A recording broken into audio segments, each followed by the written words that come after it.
Hey, salut les gens, c'est Rice4, on se retrouve pour une nouvelle vidéo sur Microsoft Flight Simulator 2020. Vous commencez à avoir l'habitude, toujours pas de 2024 à l'horizon.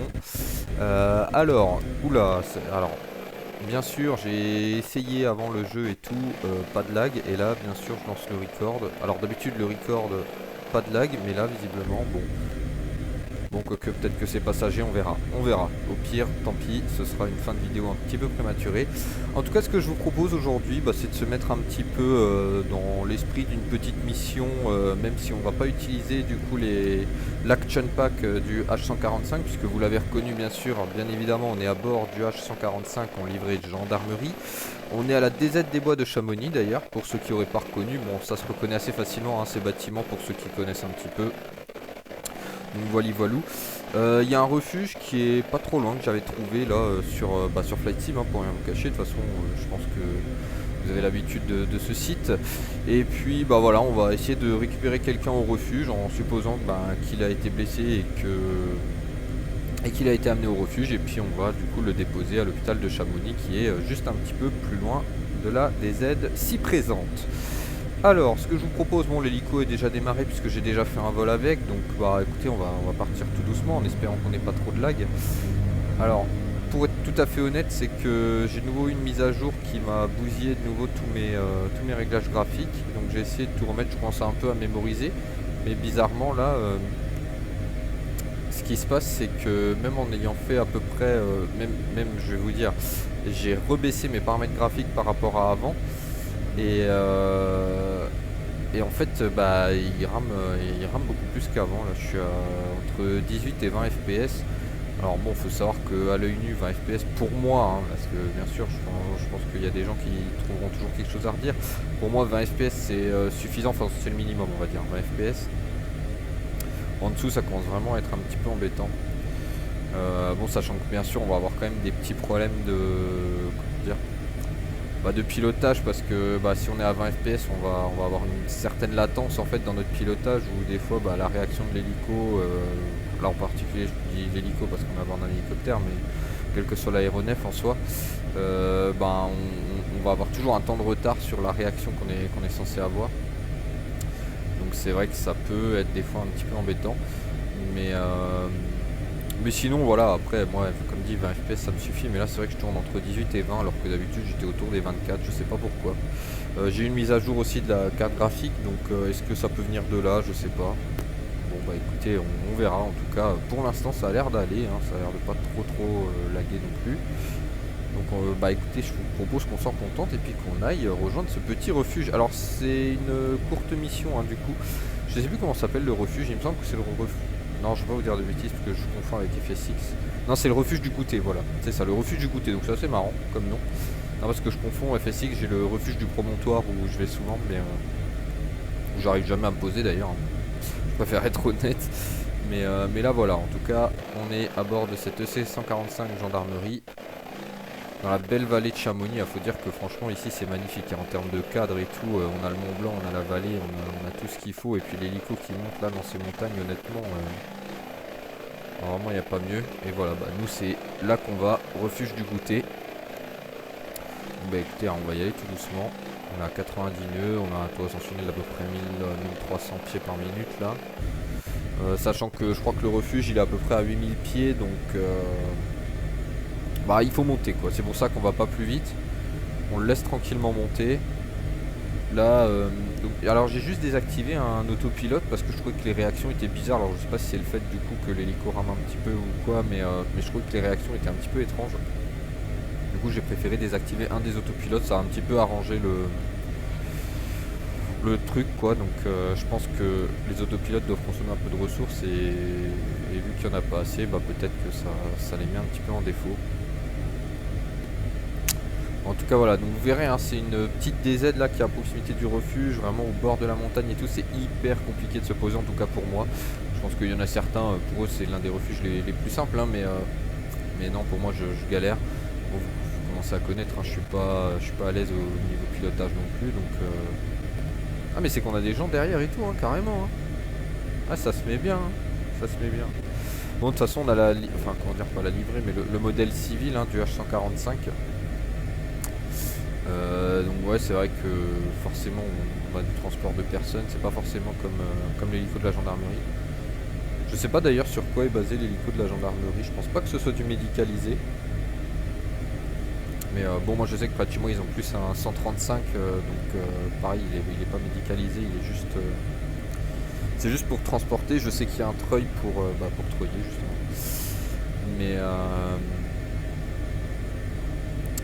Mais ouais, sinon, ouais, je sais pas comment c'est à l'intérieur.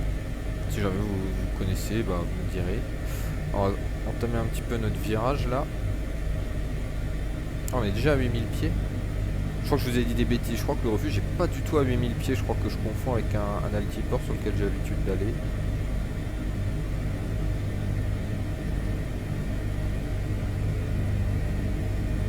Non, je crois que c'est 12 000 pieds en fait, parce que c'est beaucoup plus haut que ça, hein. Là on est largement pas assez haut, je reconnais à peu près par rapport aux montagnes.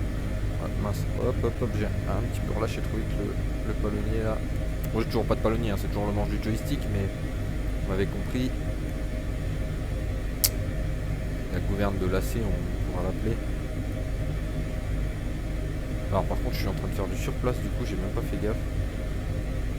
Je suis tellement concentré à regarder où est le refuge. Allez, on y va. Attends, là forcément on a un peu plus de mal à monter. Je suis vraiment limite hein, niveau ressources des turbines. Là vous voyez que des fois ça va dans le jaune, hein, vous voyez sur alors c'est pas le PFD du coup puisque c'est le second là, mais l'écran ici quoi.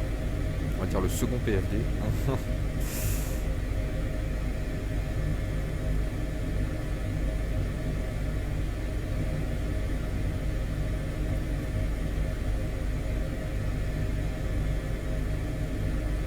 On va essayer de bien serrer à droite, comme ça on pourra se servir un peu de la montagne pour faire demi-tour.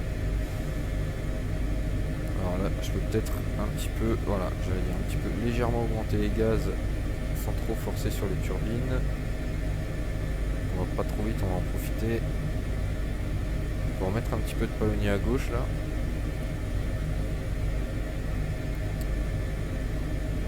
Alors là bien sûr c'est là qu'on vole aux instruments, parce qu'on voit rien du tout.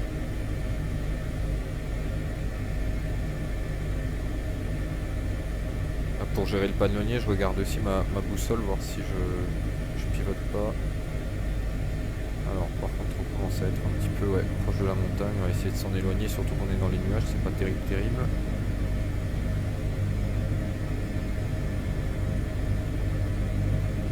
Bon, comme vous le voyez, hein, c'est pas forcément anodin hein, le pilotage en montagne, hein, c'est toujours des petits défis comme ça, forcément les nuages par rapport au sol de la montagne finalement sont plus bas.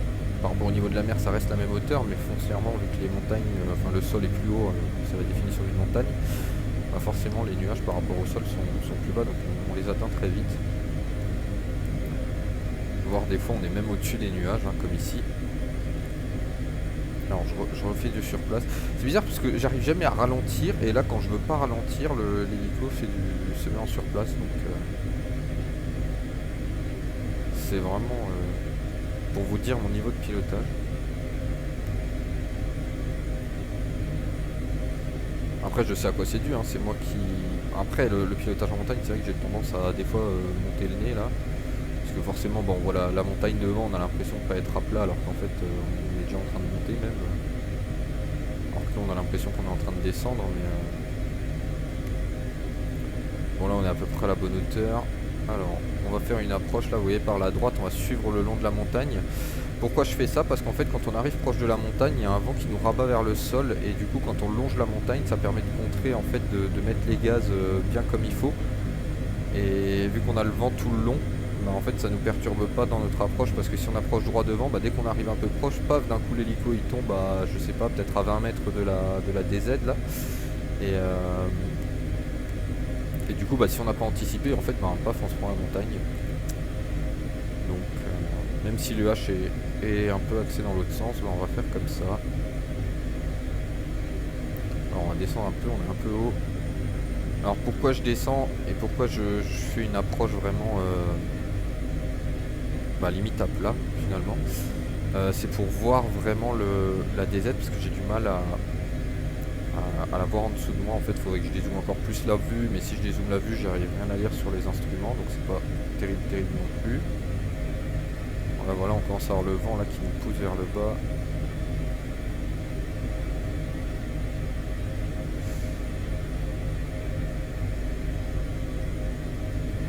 Voilà, on voit, tac, ça y est.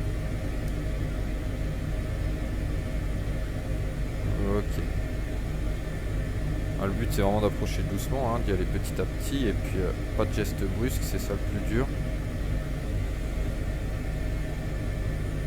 Donner des petites variations de gaz et de commandes de manche là et puis hop, et puis dès que voilà, là on est dessus. Alors on est pas super bien centré parce que j'ai mis un peu de temps à me poser, j'aurais pu relâcher un peu les gaz avant, j'avais peur de les relâcher trop vite. En tout cas voilà, écoutez, on est posé, c'est le principal. Écoutez, ce que je vous propose c'est qu'on ouvre les portes. Ça va vite là. Puff, aircraft, crew and payload. Il est dans quel sens? On est comme ça, donc on va ouvrir celle-ci. Voilà, forcément.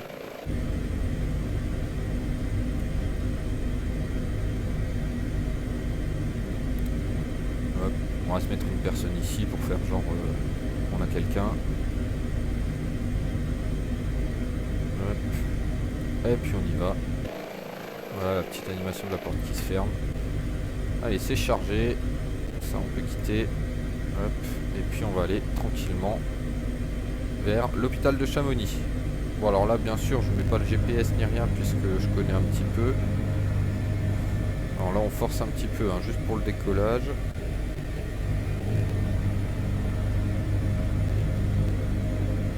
Alors c'est pas très catholique ce que je fais, mais ça marche, c'est le principal. On fait attention à la survitesse bien sûr quand on fait ça. Et on fait attention aussi à la vitesse du rotor, là on voit qu'elle commence à être un petit peu rapide. Il faut réduire vraiment tout doucement les gaz, attendre que le rotor ralentisse, réduire les gaz, etc. etc. Enfin, réduire le pas, le collectif.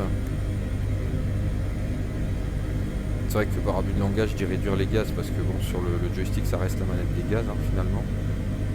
Mais,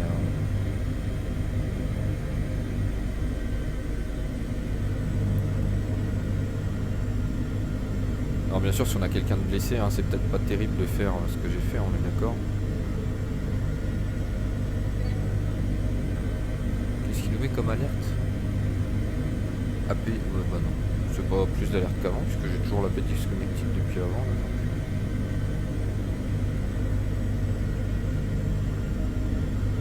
Là vous voyez on commence à avoir le rotor qui commence à être un petit peu rapide. J'ai remis un petit peu de collectif. Forcément si on met du collectif, le pas de l'hélice va être plus important, donc forcément on va avoir plus de frottement à l'air, ça va permettre de faire ralentir le rotor. Sauf que là il est quasiment en roue libre, on voit qu'on n'exerce aucune force sur les turbines. Donc c'est pour l'autogération, de toute façon.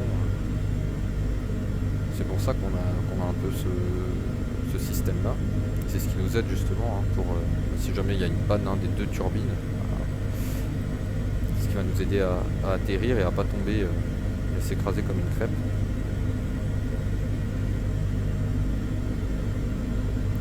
Alors, on va faire un petit cercle. Un petit cercle, on voit que l'hôpital est juste en dessous là.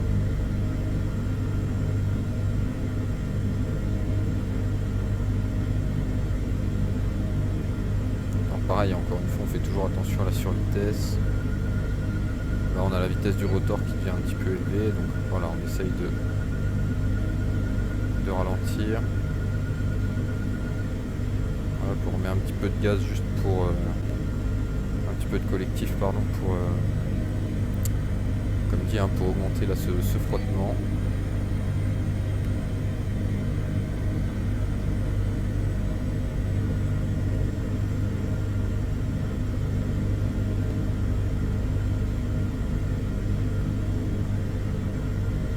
Bon, bien sûr le but c'est pas non plus d'avoir le tournis. Bon là je fais 2 tours parce qu'on est encore un peu haut là. Mais ouais, je pense qu'en réalité un tour aurait suffi. Décliner un tour un petit peu plus grand, ça passait largement.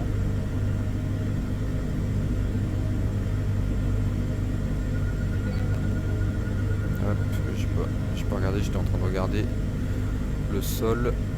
Voilà. Et puis là on suit la route tranquillou bilou.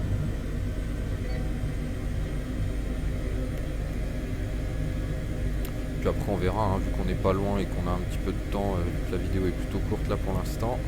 Je vous propose qu'on se fasse le petit retour jusqu'à la DZ des Bois, qui est droit devant. Et puis bon bah ça vous fera découvrir un petit peu l'hôpital de Chamonix aussi, qui était présent donc sur FSX, tout comme l'hôpital de Salanches, la DZ des Bois, tout ça. Moi ça me rappelle des souvenirs en tout cas. C'était quelqu'un qui s'appelait Manolo do Brasil, je crois, un truc comme ça, et qui faisait vraiment tout ce qui était dans l'environnement de Chamonix. Donc il avait fait forcément l'hôpital de Chamonix, l'hôpital de Salanches. Alors là on a juste la DZ, hein, on n'a pas l'hôpital comme c'était le cas sur FSX. Mais ouais, il avait fait l'hôpital de Salanches, l'hôpital de Chamonix, la DZ des Bois, l'aérodrome de Salanches, qu'est-ce qu'il y avait encore, 2-3 altisurfaces mais que je connaissais pas, donc j'avais pas pris le temps de télécharger, j'avoue. Mais vraiment il faisait un travail, et il m'a permis, enfin c'est lui qui m'a fait découvrir cette région sur FSX, donc bravo à lui, merci à lui en tout cas. Je suis pas sûr qu'il passe sur cette vidéo, je sais même pas ce qu'il est devenu depuis FSX, parce que c'est quand même il y a une paire d'années, voire plus de 10 ans. Donc à mon avis, ça se trouve il a quitté complètement le monde de la simulation aérienne. Mais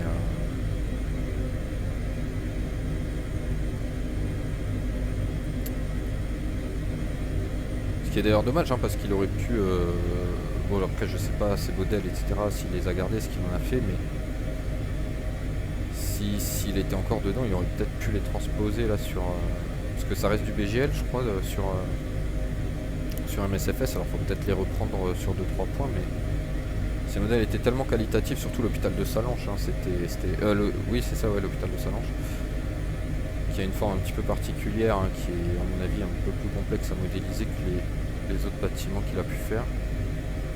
Après je sais pas, hein, j'étais pas là, hein, peut-être qu'il a beaucoup plus galéré sur la DZ des Bois. Ça se trouve, je sais pas, mais en tout cas ouais. C'est dommage qu'il ait pas pu transposer son travail là sur... oh là, on a un petit peu... Vous voyez, j'ai cet effet un petit peu là de coupure à chaque fois avec le pilote automatique qui est un petit peu étrange. Qui ôte un petit peu en fluidité. Donc c'est des coups secs finalement. Alors que moi, bon, je suis pas le plus doux non plus avec le joystick, mais je suis beaucoup plus fluide avec le joystick que ce qu'on peut voir sur l'image là. On a l'impression que c'est très saccadé comme mouvement. Wow. Voilà. Bon, je pense qu'on va s'arrêter là. Voilà, on est posé. On n'est pas forcément bien posé, mais on est posé, c'est le principal. Ok, bon. Ouais, donc je disais, ouais, là sur... On va déposer la petite dame là d'ailleurs. Hop, voilà. On va déposer un peu tout le monde. Tac. Ah non, lui c'est mécanicien opérateur de bord, à mon avis, on va le garder. Et hop, on referme la porte tranquillement. Ouais, donc en tout cas, ouais, c'est dommage parce qu'il avait fait un travail vraiment phénoménal sur FSX. Et je pense qu'il aurait pris aussi beaucoup de plaisir sur cet opus dans cette région, puisque il y a vraiment pas mal de choses qui ont été faites du coup en plus de ce que lui a fait, qui permettent de faire vivre un petit peu cette région, hein.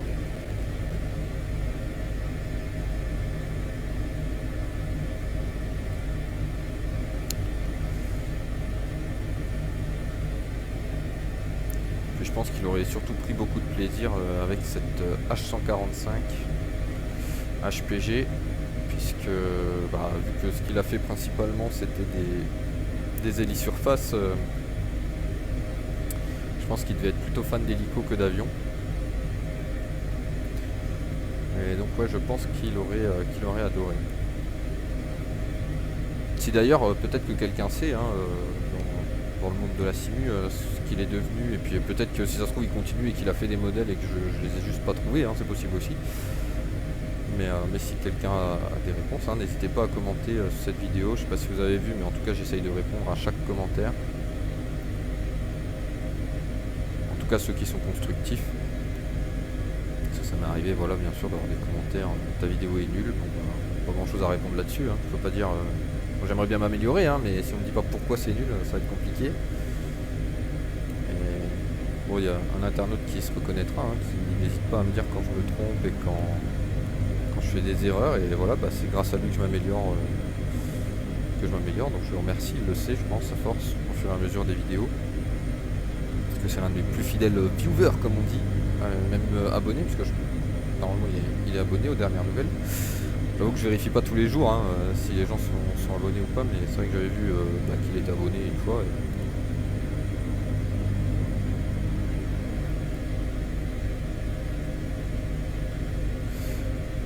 Après je me dis c'est peut-être une histoire de zone morte aussi, cette histoire de saccade, parce que j'ai l'impression que même le joystick il bouge pas exactement comme je bouge le mien, donc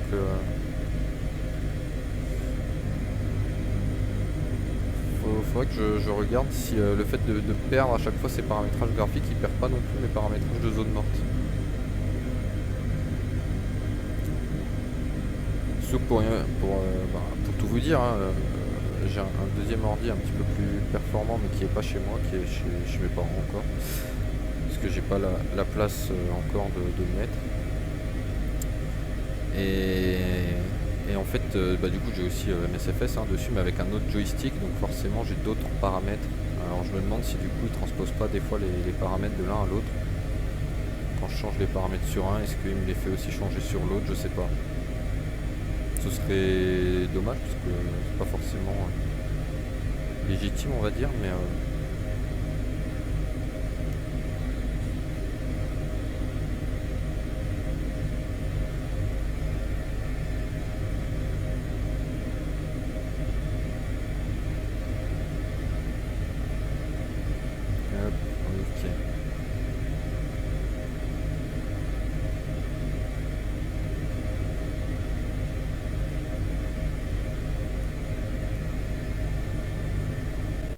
Oh là, oh là, oh là, oh là.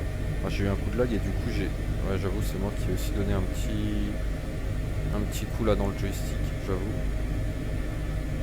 J'ai pris peur. Hop, allez, on se met un peu à plat. Sachant que à plat, c'est le nez légèrement vers le haut, hein, sur le H145 si jamais vous avez quelques difficultés des fois. Si on met vraiment le PFD à plat, on a tendance à avancer. Il faut toujours mettre à peu près 5-7 degrés, je pense. Avance. Hop, bon bah ça y est, on est posé. Je crois qu'on est un petit peu, ouais, bon, on est un petit peu en arrière, mais tant qu'on n'a pas touché le bâtiment, c'est l'essentiel. Et nous voilà de retour à la DZ des Bois. Donc voilà, c'était une petite mission pour vous faire découvrir un petit peu l'environnement de Chamonix que j'aime beaucoup. Après, c'est vrai que j'ai déjà fait pas mal de vidéos ici, mais c'était aussi l'opportunité de faire un atterrissage sur la DZ du refuge là, et de vous faire découvrir un petit peu qu'il existe aussi des refuges sur MSFS. Je sais pas si vous étiez au courant, en tout cas voilà. Moi j'avoue que je me suis beaucoup entraîné avant de faire cette vidéo. Je pense que j'ai dû au moins une bonne centaine de fois, et vous voyez que c'est toujours aussi galère. Donc écoutez, bon courage à vous si jamais vous décidez de vous lancer dans cette aventure. Peut-être que bon, vous avez sûrement des meilleures compétences que moi en pilotage, donc vous y arriverez sûrement plus rapidement que moi. Mais en tout cas, bon courage quand même à tous les débutants et ceux qui se lanceront là-dedans. Voilà. J'espère que cette vidéo vous aura plu. Moi, je vous dis à très bientôt pour une prochaine vidéo. Prenez soin de vous, prenez soin de vos proches. C'était Race4. Salut!